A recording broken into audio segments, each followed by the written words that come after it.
Hey, what's up? Stefanie, the English coach here from EnglishFullTime.com. In this video, we are going to talk about 5 sounds that you need to master if you're studying American English. Now, we all know that you have to master all the sounds if you really want to sound natural and native-like, but in this video, I'm just going to go over 5 because if not, this would be a course, not a video. And speaking of course, I am working on a complete pronunciation course for you guys. It will be ready later this year. If you want to be the first to know about it, go ahead and sign up on my website, EnglishFullTime.com. Now, before I demonstrate these sounds for you, I just want to give you one quick pronunciation tip. When you are studying a sound in a foreign language, don't worry about practicing that sound in multiple different words. Choose one word where the sound occurs and work on that word until you have mastered the sound. It makes the learning process so much easier, so much simpler. This is exactly what I do when I am mastering sounds in different languages or in different accents. I choose one word where the sound occurs and I work on that word until I get the sound down perfectly. And then it's really easy. I can use that sound in all the other places that it occurs because I've already mastered it. Okay, so with that said, we have 5 sounds that we're gonna go over in this video, and I'm gonna demonstrate that sound using one word that I have chosen. I'm not gonna demonstrate it with a bunch of different words because I just want you to practice this one word, okay? So the first sound is the dark L, the dark L. Now you may have heard of this before, the dark L and the light L. I actually don't like these terms for it. I would rather call it the front L and the back L. The front L, or the light L, is the L in the word light. Light, okay? The tip of your tongue touches right behind your top teeth. Light,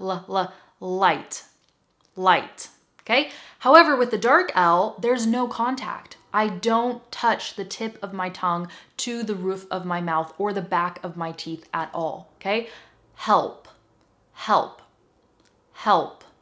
This word has a dark L in it. It's H-E-L-P. That L is a dark L, okay? Help. Now, if I isolate just the E sound and the dark L, it sounds like L, L, L. Do you see how my tongue is staying down? Now, granted, some people make this sound a little bit differently. Some people might say help with the tongue between their teeth, or help with the tongue behind their teeth, okay?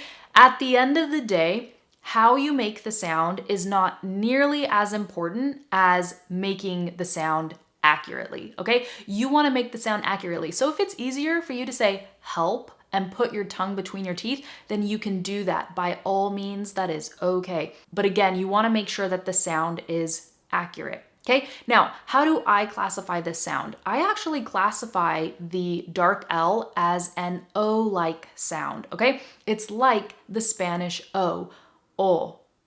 That's the Spanish O, okay? But the sound is a little bit further back in your throat and you say O. So it's very similar in my mind, at least, to the Spanish O, but it's made further back in your throat. O. Okay, so work on that word. Help, help, L, help. The next sound that we have is the A as in cat. Okay? Now I'm going to exaggerate this sound for you because I really want to get this sound stuck in your head. Ah. Do you see how I'm really dropping my jaw? I'm opening my mouth. Ah. Cat. Now, you need to think of imitating the sound, right? Say it exactly as I say it. You want to get the tone right. You want to get the quality of the sound right. You want it to sound exactly like me. Cat, ah. Now, after you practice the sound and you exaggerate it, then you want to work on toning it down and making it natural. Because if you ask somebody, hey, did you see that cat? And you really exaggerate and open your mouth, etc., it's kind of awkward. So just say cat. Where's the cat? Did you see the cat? So again, we exaggerate sounds when we're practicing them, but then in order to make it sound natural, we have to tone it down a lot. The next 2 sounds we're going to work on are R-controlled vowels, okay? There are several of these in English, but we're gonna work on the R sound, as in star, R, okay? So it starts as ah, and it ends in R, star.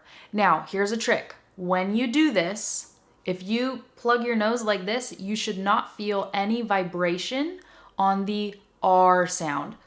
Star, star. Your nose should not be vibrating. If it is vibrating, then you're making the sound incorrectly. Star, star, star. Now let's talk about the R sound, because this is really difficult for a lot of you, okay? So the tongue pulls back in the mouth. The sides of the tongue go against the top teeth, okay? And the tip of the tongue curls up to the roof of your mouth, but it does not touch the roof of your mouth. Star, So you should see that my tongue is really going up. This sound, if you don't have it in your native language, which most people don't, it's very difficult because it's gonna make your tongue tired in the beginning when you're practicing it, because you really gonna have to move that tongue up there. But just keep practicing, it will get a lot easier. Whatever you do, make sure that the tip of your tongue does not touch the roof of your mouth, okay? Because then you might roll your R and you might say star, okay? And we don't want that. That rolled R or trilled R is not found anywhere in the English language, at least in American English. It's so foreign that many native English speakers have trouble even making the rolled R sound and going rrr. My sister didn't know how to do that for most of her life, and she only figured it out a few years ago, okay? So don't roll your R. If you are doing that, it's because the tip of your tongue is touching the roof of your mouth. Make sure it doesn't touch and you won't roll your R. Okay, the next sound is or, as in more, okay? So more, or. Again, do the nose test, okay? Squeeze your nose, make sure no air is coming out of it, and then see if it vibrates. If it vibrates, you're doing it wrong. If it doesn't vibrate, you're probably doing it right. Lore. Okay, the M sound definitely vibrates because the M is a nasal. It's a nasal consonant, so it's gonna vibrate. So don't test it with that. I did it and I just felt it vibrate. Say or and plug your nose. Or. You shouldn't feel any vibration. If you say more and you do that, then you'll feel the vibration on the M, but then it should stop, okay? That's how you know you're making it right, or one of the ways you can know. Okay, the next sound is the flap T. Now the flap T occurs a lot in American English, and it's commonly found between two vowels. The word I want you to practice with is bottle. Now I made sure this word also has the dark L so that you can practice the dark L also. Remember, it's that ol sound. Ol. Bottle. Even if I slow this word down, bottle, the flap T is still fast. This is a very fast sound because it's like a flap. It's like imagine wind pushing down on my hand and then my hand flaps back, okay? It flaps like that. So that is what the flap T is. It's just a really quick sound. The tip of your tongue is quickly touching the roof of your mouth. Bottle. Now, some people think of the flap T as a very fast and light D. If that helps you, then by all means, you can think of it that way. Another way to think of this, if you speak Spanish, is it's like the Spanish R, the light R, not the R R, okay, but the one that's very quick and where your tongue doesn't roll, like in the word cara, okay, which means face, cara. Or expensive. That also means expensive. Okay, so these are the 5 sounds that I wanted to demonstrate in this video. Go ahead and give this video a thumbs up if you liked it. Let me know if this is helpful because I can definitely make more videos like this explaining different sounds, getting deeper into them, demonstrating them, etc.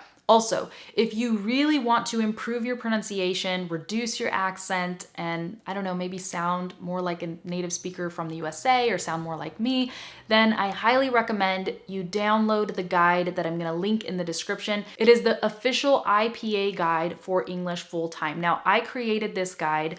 It was so much work, and the reason is because the International Phonetic Alphabet, actually, for those of you who don't know, the International Phonetic Alphabet makes studying pronunciation a little bit easier because it's an alphabet where one symbol represents one sound. So it makes it a lot easier to study pronunciation.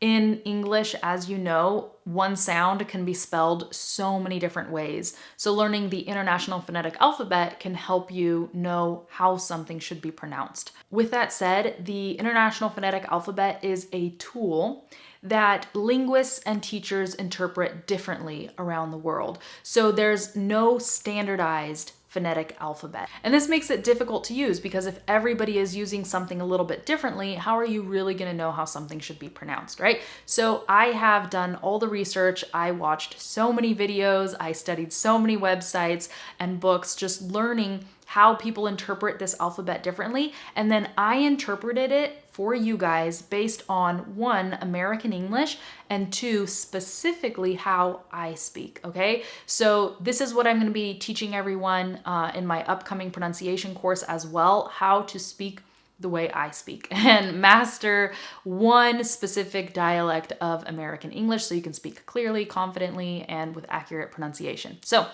this guide is free for you, and it includes a 26-minute audio lesson where I demonstrate each of the sounds and I give you more information about improving your pronunciation and stuff like that. Okay, so again, it's linked in the description. I really hope you enjoyed this video. I hope you learned something, and I will see you in the next one. Bye. Hey, what's up? Stefanie, the English coach here from English Full... what?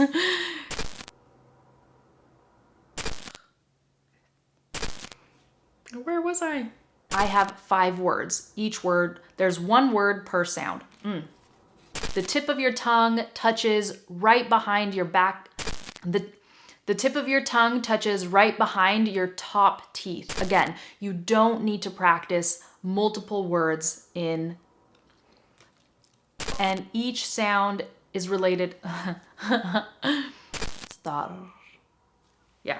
It's like wind, it's like imagine something, okay, how do I explain this? Because it's an alphabet where each sound, because it's an alphabet where each symbol represents, because it's an alphabet where one symbol represents one sound.